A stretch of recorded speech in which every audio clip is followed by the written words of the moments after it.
नमस्कार साथियों, बहुत ही गंभीर विषय है। फेसबुक का जो एक प्रकरण है जो आप सबकी संज्ञान में है और हम लाते भी रहे हैं, लेकिन जो उसमें नए मोड़ आए हैं उस पर कुछ आपसे चर्चा करनी थी। फेसबुक और भारतीय जनता पार्टी जो रूलिंग पार्टी है, उनके संबंध कितने गहरे हैं उसके उदाहरण बार बार आप लोग भी हमसे साझा करते आए हैं, देश से और विश्व से, और हम भी आपसे साझा करते आए। पिछले साल अंखी दास के विषय पे हमने आपसे कई बार चर्चा की थी और ये सबके सामने आया था कि कैसे अंखी दास, जो कि भारतीय जनता पार्टी से जुड़ी हुई, कैसे फेसबुक में भारतीय जनता पार्टी से जुड़े हुए लोग बिल्कुल घुस चुके हैं फेसबुक के अंदर।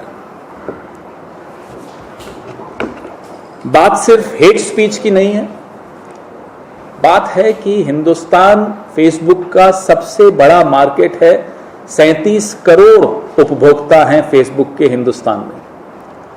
तो उन 37 करोड़ उपभोक्ताओं के साथ जो धोखा हो रहा है, कैसे एक विचारधारा को उन पर थोपा जा रहा है, कैसे गलत fake news, fake images, fake post के माध्यम से देश में एक माहौल बनाया जा रहा है, जो माहौल देश की रूलिंग पार्टी को बिल्कुल माफिक गुजरता है। वो चाहते हैं ऐसा माहौल हो। आइए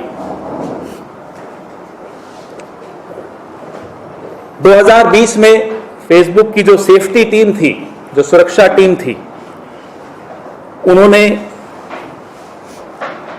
कहा था कि बजरंग दल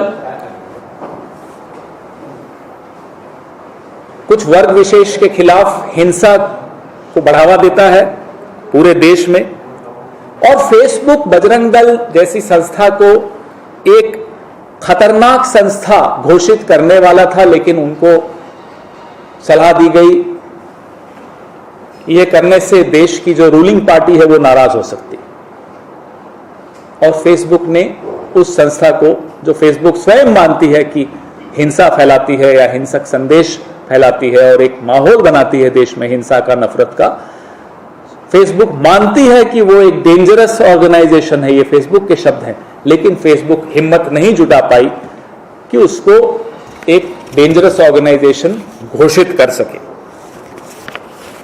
अब नया जो फेसबुक की एक विसल ब्लोअर है, 37 साल की इंजीनियर हैं, फ्रांसिस होगन, उन्होंने एक नया खुलासा किया है कि कैसे हिंदी और बांग्ला भाषा के जानकार फेसबुक में, हिंदुस्तान की फेसबुक की टीम में नहीं है कि जो फिल्टर कर सकें कि कौन सा संदेश फेक है या नफरत पैदा कर रहा है या एक माहौल खराब करने की कोशिश कर रहा है देश में। वो फिल्टरिंग करने के लिए जो आपके पास स्टाफ होना चाहिए, जो हिंदी और बांग्ला का जानकार हो, वो स्टाफ उनके पास नहीं है। आप सोचिए, जिस देश ने उनको 37 करोड़ उपभोक्ता दिए, जहां से वो सबसे ज्यादा कमा रहे हो, वहां उनको इतनी चिंता नहीं है कि उस देश का माहौल न बिगड़े, उसके लिए जो यथासंभव काम करना चाहिए, जिस तरह के अफसरों को, जिस तरह के कर्मचारियों को, भाषा विशेषज्ञों को लगाना चाहिए, वो नहीं लगाना उचित समझते। आखिर कारण क्या है?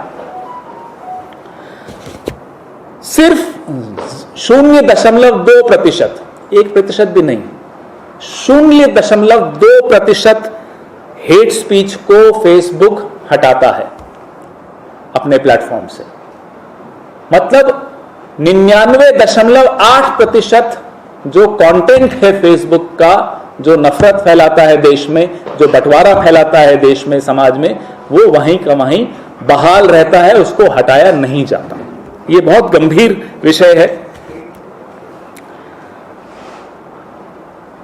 87% खर्च किया जाता है अपने बजट का फेसबुक द्वारा, जो इंग्लिश स्पीकिंग ऑडियंस है, जो अंग्रेजी बोलने वाली ऑडियंस है, जो सिर्फ 9% है फेसबुक के उपभोक्ताओं का। 37 करोड़ में से सिर्फ 9% हैं जो अंग्रेजी बोलते हैं, अंग्रेजी की पोस्ट पढ़ते और लिखते हैं। उन 9% पे आप 87% का खर्चा कर रहे हैं। मैं भी अपनी प्रेस वार्ता शुरू करता हूं, मैं हिंदी में शुरू करता हूं। हम अलग अलग राज्यों में हम लोग जाते हैं, कोशिश करते हैं वहां की भाषा अगर नहीं है तो हिंदी में बोलें। व्हाट्सएप के जितने फॉरवर्ड्स हम सबके पास आते हैं, रीजनल भाषाओं में ज्यादा आते हैं और हिंदी में आते हैं। लेकिन फेसबुक की नीति देखिए, और ये मैं इसको नीति नहीं कहूंगा, ये एक चाल है, ये जानबूझकर किया जा रहा है। जो आंतरिक स्टडीज हैं फेसबुक की, उनकी अपनी, हमारी तो ऑब्जर्वेशन हो सकती है, लेकिन ये तो उनकी अपनी रिसर्च है, उनका अपना अनुसंधान है, उनकी अपनी स्टडी है, जिसमें यह स्पष्ट तौर पे कहा जा रहा है कि फेसबुक आरएसएस, बजरंग दल और उनके सहयोगी संगठनों का एक प्रॉक्सी एक तरह से बन गया है। और जितने भी किसी वर्ग विशेष के खिलाफ टारगेटेड पोस्ट होती हैं, उन पर कोई एक्शन नहीं लिया जा रहा। वो टारगेटेड पोस्ट इस देश की किस राजनीतिक विचारधारा को आगे बढ़ाती है या वो किस विचारधारा से स्पॉन्सर होती है, ये मैं और आप सब जानते हैं, उसमें बोलने की आवश्यकता है नहीं। लेकिन मैं फिर भी बोल रहा हूं कि आरएसएस और उसके संगठन, बाकी संगठन जो हैं, मित्र संगठन या उस छतरी के नीचे जो बाकी संगठन हैं, उन सब का एक प्लेटफॉर्म बनता चला जा रहा है फेसबुक। और अब इस देश में यह कहने में मुझे या किसी और को, हम जो यहां बैठे हैं, कोई गुरेज नहीं होगा कि फेसबुक हिंदुस्तान में एक फेक बुक हो गया है, जो सिर्फ और सिर्फ fake post, fake agenda further करता है, उसको आगे बढ़ाता है, वो बांटता है भारतीय जनता पार्टी और संघ के लिए। हम फेसबुक और भारत सरकार दोनों से यह जानना चाहते हैं कि जब यह स्पष्ट तौर पे आपकी जानकारी में है कि फेसबुक आरएसएस के बजरंग दल को डेंजरस ऑर्गेनाइजेशन या कि खतरनाक संगठन मानता है, फिर भी उस पर कोई एक्शन क्यों नहीं लिया गया, उस पर कोई कार्रवाई क्यों नहीं हुई, उसको घोषित करने से भी क्यों डर गए। एक तरफ ट्विटर पर तो भारत सरकार बड़ी मुखर प्रखर होकर बोलती है, तो हम यह भी जानना चाहते हैं कि सोशल मीडिया सेफ्टी कंप्लायंस क्या फेसबुक पर लागू नहीं होगा?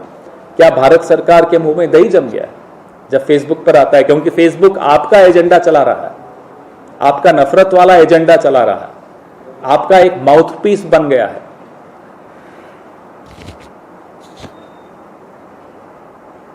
आपके आर्थिक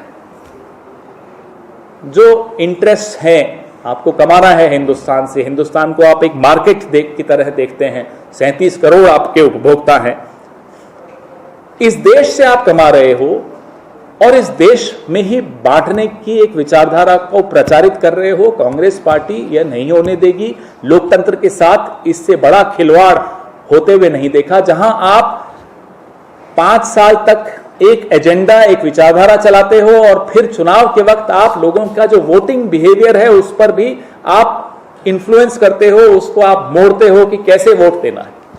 यह एक इलेक्शन फ्रॉड से कम नहीं माना जाएगा कि हमारे वोटिंग में भी हस्तक्षेप अगर हो रहा है तो वो फेसबुक या फेसबुक जो भी आप कहना चाहें उसके माध्यम से हो रहा है। हम एक जॉइंट पार्लियामेंट्री कमेटी की मांग करते हैं ताकि फेसबुक में की जो भारत में गतिविधियां हैं, कैसे वो भारत के लोकतंत्र के साथ खिलवाड़ कर रहा है, उस पर पूरी तरह से खुलासा हो और वो सबके सामने जाहिर हो। धन्यवाद। You want me to read it in English or